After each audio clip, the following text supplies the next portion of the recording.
This is going to be a really easy position to work on strengthening the arches of your feet. So I'll show you with my shoes off.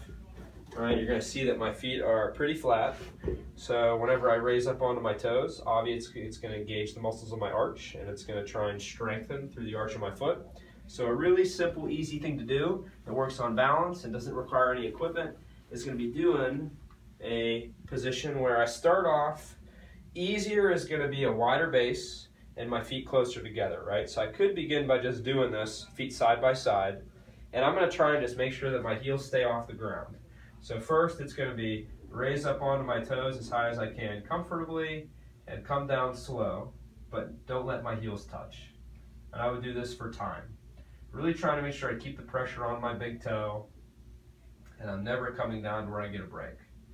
Now a harder version of this is going to more of the staggered stance, right? So going into this mini lunge, right? I could stay wide like I am, but ideally I want to feel a little shaky in my ankles. So if I'm able to, I'll go from this wider position to a little bit more of a heel to toe. Okay, my front knee could bend maybe slightly, and I do the same thing here. I'm doing a little bit of a squeeze inward to try and keep the pressure through my big toe, and I want to see my ankles quiver a little bit. So when I'm doing this with a patient, I want to see that little bit of a trembling in their ankle without losing complete control like I'm falling all over the place. So if I feel like I can't control it, well then I need to go a little bit wider. So my ankles are still trembling, but I'm not falling over, right? So more narrow, more difficult. And if I want, I can also throw a little bit of a variation of putting more space between my feet, right?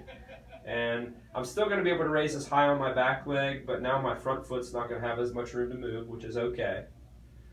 So any one of these variations is going to be a very easy way for me to challenge foot and ankle stability, balance, trunk and hip control, right, without having to go find anything to hold on to. But the key is that I never give myself that break where my heels touch. And I usually do this anywhere in the minimum of 30 seconds, maximum of 2 to 3 minutes. It's a nice little endurance ankle exercise, either at the end of a workout or something really fatigue the arch of the foot.